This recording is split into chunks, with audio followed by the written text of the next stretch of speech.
السلام عليكم يا أحلى ناس، معاكم فيديو جديد من وصفات اقتصادية. وميعادنا النهاردة مع صينية الفراخ في الفرن. هعملها النهاردة بطريقة مميزة جدا تضمن لك إن الوصفة تنجح معاكي بنسبة 100%، وكل اللي هياكل منها بالمعنى الحرفي هيدمنها، لأني هقولك على كل الأسرار والتريكات اللي محدش عايزك تعرفيها. فصلي على رسول الله ويلا بينا نبدأ. طبعا أنا النهاردة هستخدم فرخة واحدة بس للصينية. لكن لو أنتِ عندِك عزومة أو كده ممكن تضاعفي الكمية حسب يعني هتعملي كام فرخة، ويعني مش شرط عزومة، لو عندِك أي حاجة مثلًا لو عايزة تعملي فرختين أو 3 أو كده، أنتِ ممكن تضاعفي الكمية، لكن أنا هنا عملت لفرخة واحدة بس، تمام. طبعًا قطعت هنا 3 بصلات حجم وسط زي ما أنتِ شايفة كده، قطعتهم طرنشات. السمك بالنسبة للسمك مش عايزاهم رفيعين أوي علشان خاطر ما يتحرقوش مني، لإني هافرشهم تحت في الصينية، تمام. أنا هنا بقى باغسل الطماطم والشطة، طبعًا أنتِ ممكن تحطي فلفل ممكن لأ، بالِك ممكن تنوّعي بين الفلفل والشطة، بس أنا باحب أضيف شطة بس. هنا كنت غاسلاهم بخل علشان نبقى ضامنين النضافة 100%. تمام كده، وبعدين برضه هانزل البطاطس بتاعتي، هاغسلها. نزلت كده بطاطستين 3 وآدي معايا الرابعة، دول وسط. لو أنتِ هتستخدمي بطاطس كبيرة يبقى 3 مثلًا، تمام كده. نفس الطريقة اللي قطّعنا بيها البصل هنقطّع بيها طماطم. هنا طبعًا معايا شوية طماطم محترمين كده، فباقطّعهم برضه بنفس طريقة تقطيع البصل اللي إحنا قطعناه شرايح. وبرضه السمك مش عايزاه يبقى رفيع أوي علشان خاطر ما يتحرقش مني في الصينية، لإن الحاجات دي قُلت لكم هنحطها في الصينية من تحت، تمام كده. لو لسه ما عملتيش لايك أو اشتركتِ في القناة فانزلي اعملي لايك واشتركي في القناة هتستفيدي كتير، وصلّي على رسول الله في التعليقات. إن أهم عنصر في الفيديو كله هو المصداقية، لإني باعمل كل حاجة قدّامكم، الوصفة كاملة 100%.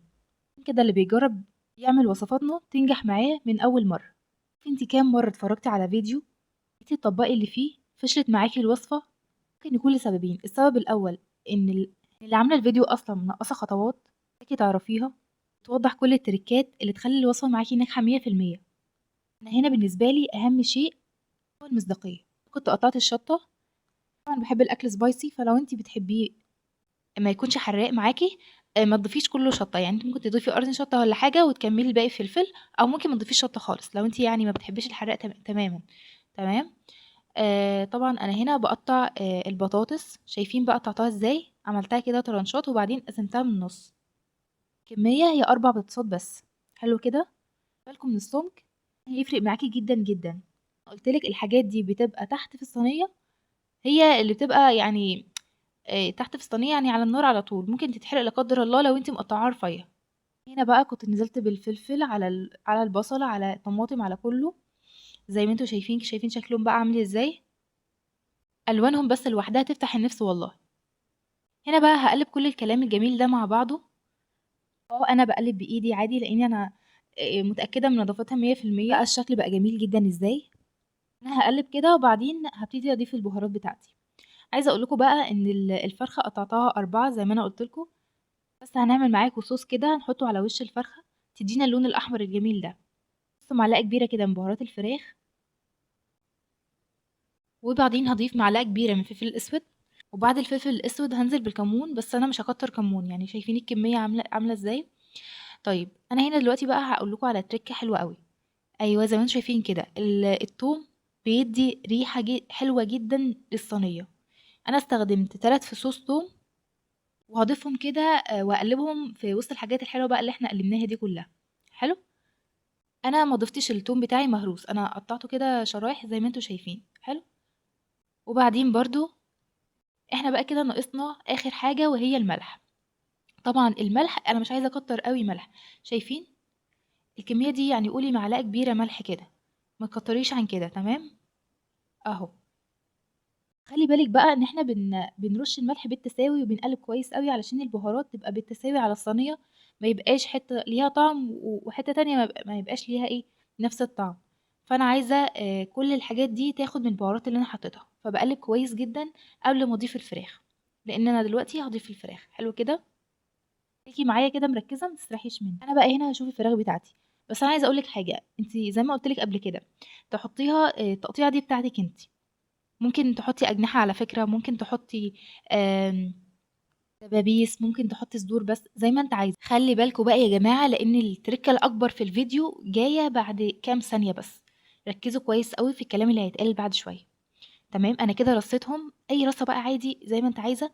أنا شوفوا شكلهم حلو أوي إزاي. حطيت كده معلقة فلفل أسود بسيطة على الوش، على وش الفراخ علشان الفراخ هي اللي تشربها يعني كده، وبدأت أوزعها. وحطيت برضه رشة خفيفة كده من الملح على وشهم. والتركة بقى اللي كنت بقولك عليها، إن أنا هنا شغلت البوتاجاز بتاعي وحطيت الصينية، هغطي عليها واسيبها شوية. هقول لكم يعني بعد ما نعمل الصوص هسيبها قد ايه. تمام، يلا بينا بقى نعمل الصوص بتاعها. النار زي ما انت شايفة كده. طبعا العين دي مش كبيرة قوي، يعني العين الوسط كده، وكنت معلية عليها عادي بمعلقة صغيرة. وهنزل بمعلقتين من صلصة الطماطم العادية خالص، معلقتين كده. وهنزل بعد كده بمعلقة كبيرة من الزيت. حلو كده. طبعا اللي انا هعمله دلوقتي هدهن بيه وش الفراخ قبل ما ادخلها الفرن. ما انا مش هكمل على النار، انا هدخلها الفرن. حلو كده. ضفت كمان معلقة من الزيت، يبقى انا كده معايا معلقتين كبار من الزيت، عليهم معلقتين صغيرين من صلصة الطماطم. تمام كده. هضيف بهاراتها، معلقة صغيرة من الفلفل الأسود، وقد كمية الفلفل الأسود اللي أنا حطيتها هضيف برضو الملح. يعني شايفين كمية الملح هتكون كده حاجة بسيطة بس. تمام. وبعدين هقلب بقى كل الكلام الجميل ده مع بعضه علشان الزيت يختلط كويس بالبهارات ويختلط كويس بالصلصة بتاعتي. تمام. هعمل ايه بقى بالكلام ده؟ قلت لكم هدهنه على وش الفراخ، بس انا كده ما خلصتش، انا لسه اضافة قوية جدا. جبت مرقة دجاج وفرمتها كده، وضفت شوية منها الكمية اللي انتوا شايفينها دي. عملناه ده هيودي الفراخ في حتة تانية خالص. وهنا بعد شوية على النار، أنا حطيتها على النار من غير ما أضيف أي مَيّة خالص، لإن أنا حاطة الطماطم والحاجات دي أصلًا فيها مَيّة. تمام يا جماعة، ما تخافوش خالص يعني. بعدين هابدأ أدهنها بقى، شايفين شكلها عامل إزاي؟ أي فرشة عندِك تدهنيها كده، اللون بقى اللي هي خدته دلوقتي حالًا هتطلع بيه وهيبقى طعمها جميل جدًا، تنسي بقى أي فراخ كلتيها قبل كده. بالنسبة بقى لمدة سواها على البوتاجاز، فأنا سِبتها تستوى سِوَى كامل. تمام. أنا هاعمل إيه، أنا هادخّلها الفرن تاخد وِش، ولكن أنا سِبتها تستوي سِوَى كامل. قُلت لِك قبل كده ما تخافيش خالص إن هي تنشف منِّك، بالعكس مش هتنشف ولا أي حاجة. إزاي إن هي استوت، تنزّلي فيها كده شوكة أو أي حاجة سِنّ كده علشان تعرفي إن الفراخ استوت، تنزّليها فيها وتطلّعيها. طلعت كده نضيفة معاكِ يبقى هي استوت. أنا هنا كنت دخّلتها الفرن، طبعًا هي مستوية فمش هاشغّل عليها من تحت، كل اللي أنا هاعمله إن أنا هاشغّل عليها الشواية بس تاخد اللون الجميل بتاعها. الفترة دي كنت عملت أنا الطحينة، طبعًا سِبتها لحد ما خدت الوش وطلّعتها زي ما أنتم شايفين كده. شايفين بقى الفراخ شاربة من الصوص اللي هو أنا كنت حاطاه لها، وشاربة من كل الحاجات اللي تحتها. طعمها بجد في حتة تانية خالص. كمان الحاجات اللي تحت شاربة كمان من الفراخ، طعم ما فيش أروع من كده. هنا بقى كنت حطيت بولتين كده، حطيت فيهم المخلل، وعملت طحينة زي ما أنا قُلت لكم. طبعًا الأكلة دي أنا باحب آكلها بالعيش، فعلشان كده عملت جنبها الطحينة والمخلل بتاعي. طبعًا مش عايزة أتكلم عن طعم الفراخ كان عامل إزاي. طعم البهريز الجنان اللي كان نازل منها، هي والحاجات اللي تحتها، طماطم مع البصل مع البطاطس. بسم الله ما شاء الله، بالهنا والشفا للي ياكلها. دي أحلى حاجة بقى إن هي تتاكل سخنة كده زي ما هي. عايزاكِ تقومي تعمليها حالًا، ما تتردديش أبدًا، وتكتبي لي رأيِك في التعليقات، عملتيها وطلعت معاكِ عاملة إزاي. متأكدة بفضل الله إن بنسبة 100% هتنجح معاكِ حتى لو لسه داخلة المطبخ لأول مرة. ولو وصلتِ معايا لحد هنا فأنتِ أكيد عجبِك الفيديو، فانزلي اعملي لايك واشتركي في القناة هتستفيدي كتير.